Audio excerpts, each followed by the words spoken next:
Howdy folks, I'm Pessimistic Parsley, petulantly parroting pensive poems. I'm Amber. And here are more pensive poems for us to read.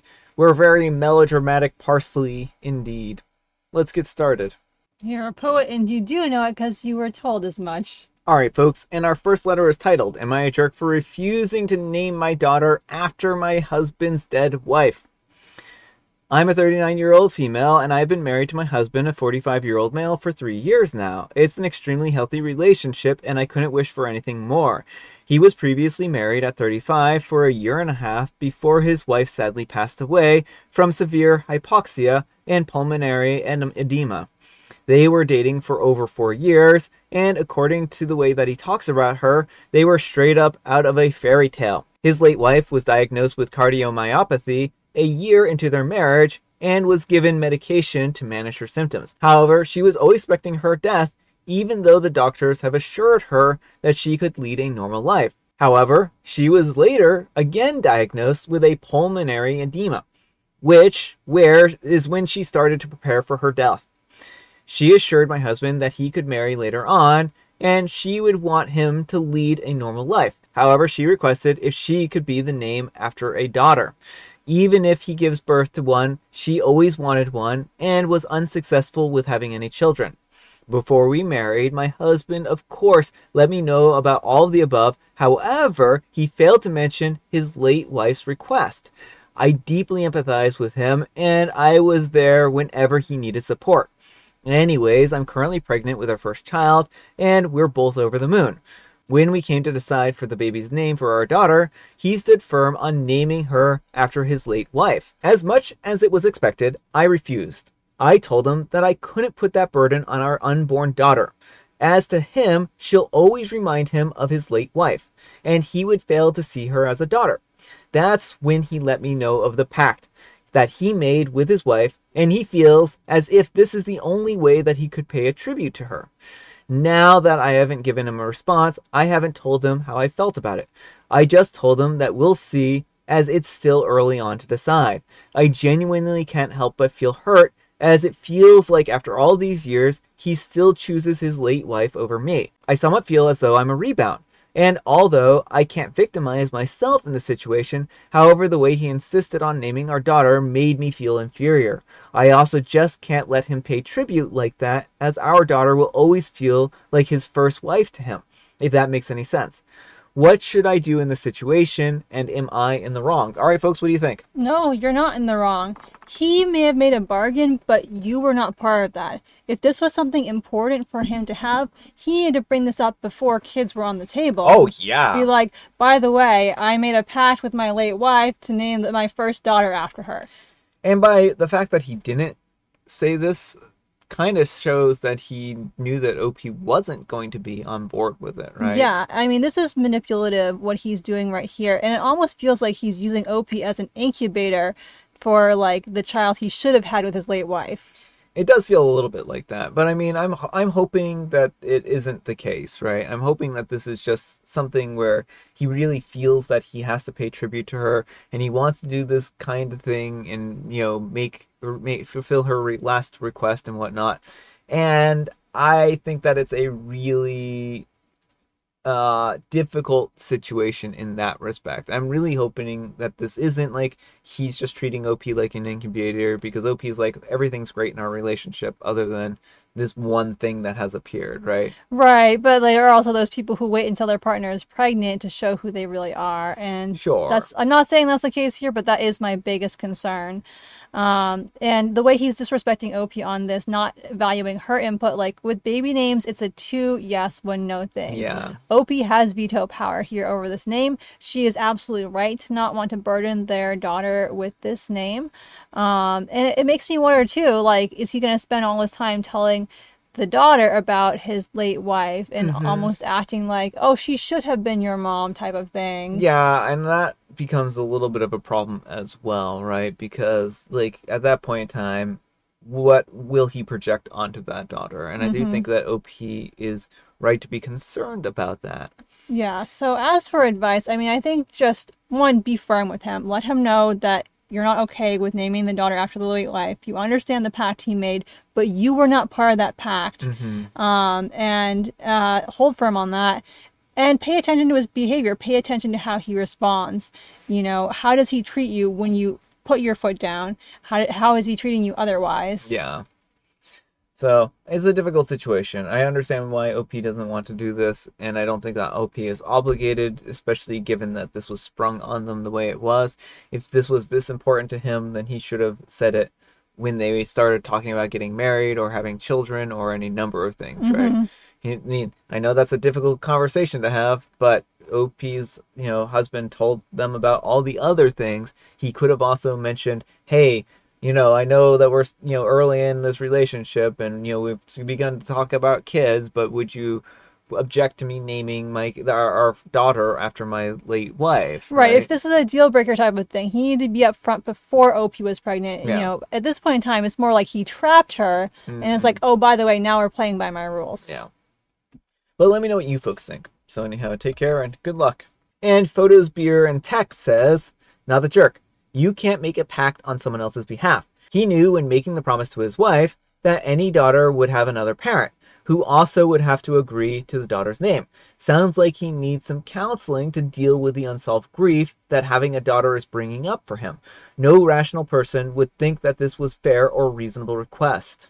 Alright folks, and our next letter is titled, Will I Be a Jerk If I Told My Girlfriend That I Think Her Relationship with Her Brother is Weird? Throwaway account because I don't want my girlfriend to see this. My girlfriend is a 27-year-old female and I'm a 29-year-old male, and we've been dating for 2 years now. She was adopted when she was 4 and is a different ethnicity from the rest of her family. Her older brother and her are only 28 days apart and were treated as twins growing up. They are extremely close and do everything together, with her being different ethnicity.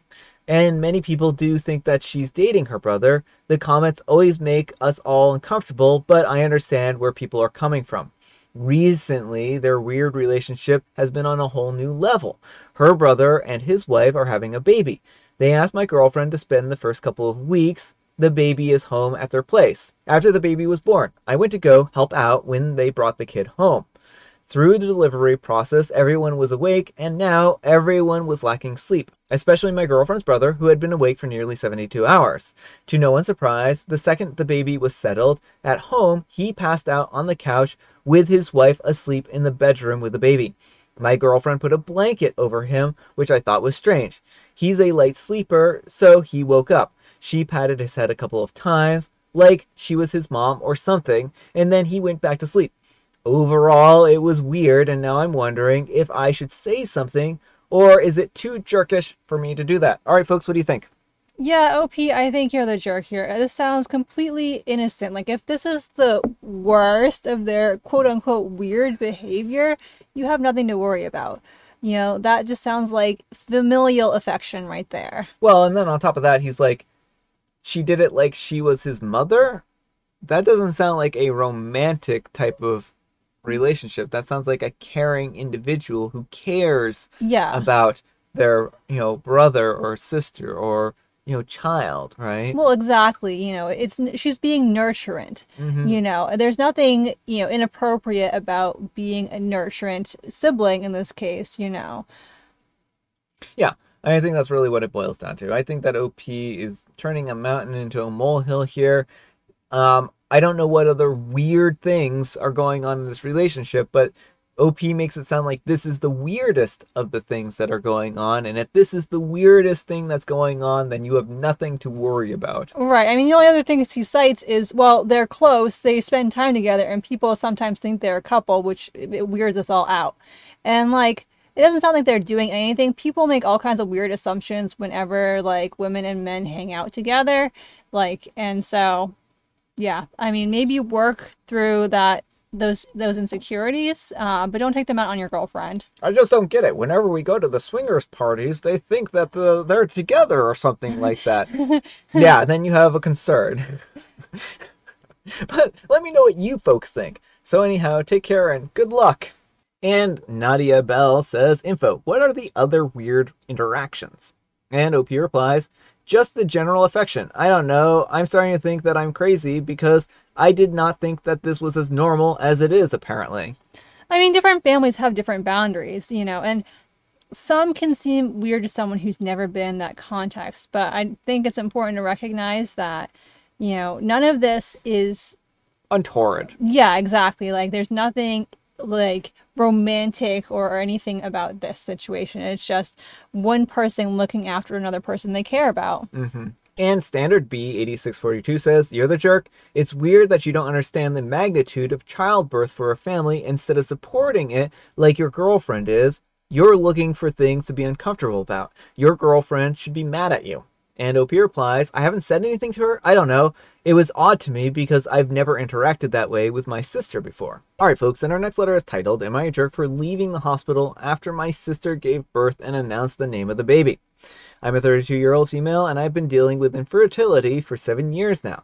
My husband and I are prepared for the fact that we might never get the child together that we wanted, but it's not easy. We're both currently in individual therapy to help us process all of this and find a way to be at peace regardless of what the future holds for us. But I truly hope that we are lucky enough to have a child someday. My husband and I have baby names picked out. We never talked about them, but we have a little note on our baby name book with our boy and girl names picked out. It's in our bedroom. We don't look at it much anymore, but it keeps us hoping, My sister is a 36-year-old female and has 5 daughters, and 2 weeks ago she gave birth to her first son. My husband was working, but I was at the hospital with my parents and my sister's in-laws waiting for the birth. Once he was born, we were called in to meet my nephew, and my sister told me that they had chose the name Elo for him. She said that the name was originally mine and my husband's top choice, but since we wouldn't be having any kids, after all this time, she decided that she should use it and not let the name go to waste by being kept secret by me. It was then that I remembered seeing my sister in my room while she was pregnant a few months ago. I thought nothing of it at the time, but I realized that she was snooping. My parents asked how she could do that without talking to me first. My sister replied and said that it seemed like a shame to waste a perfectly good name if I asked her not to use it. I couldn't handle it and I left. I didn't say congratulations or anything. I left and I went home and I cried for a while. The very next day, my sister called me and asked why I made such a big deal about it. She also decided to drop that she was hurt that I had never discussed my baby names with her, gatekeeping them, even when I knew I wouldn't have a baby. I asked her how she could go out of her way to take the one name that my husband and I had picked. She called me sensitive. I ended the call without another word. My parents checked on me in a day or two after. But since then, my parents have said that I should let it go and apologize for walking out. My sister also said that I made her postpartum time bad, and it was very selfish on my part. Am I the jerk? All right, folks, what do you think? No, not the jerk. You do not need to apologize to this woman. What she did is deeply cruel and callous. Yeah. First of all, she wasn't owed your baby names, and this is exactly why it's not a good idea not to share with family members, because there are people like your sister who will poach them. Yeah. She went out of her way to find the one thing that was giving Opie and her husband hope, just to take it and be like, look, I can have kids, and now I'm taking your name. Yeah.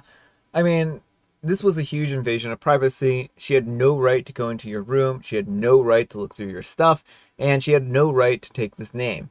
And like the parents said, if she really wanted to use this name, she should have talked to OP first, especially given the context of the snooping, right? Right. And so, I mean, maybe sit the parents down and have a conversation. It seems like they were on OP's side at first, and now maybe grandbaby fever is getting them to be like, oh, let's just mend everything. Do not mend fences with her after what she's done like this. And make sure your parents understand that it was completely inappropriate and you're not going to apologize because she did something so terrible. Yeah. You don't need to apologize. She needs to apologize. But let me know what you folks think. So anyhow, take care and good luck. And Jinhui says, it would not have affected you the same if it turned out to be a coincidence, I don't think. It still would have stung, but not like the invasion of privacy and cruel words do. Not the jerk. You do not need to keep the peace. And Opie replies, the way she said it was the worst part of all. Snooping was bad too, but her comments are what told me that she snooped.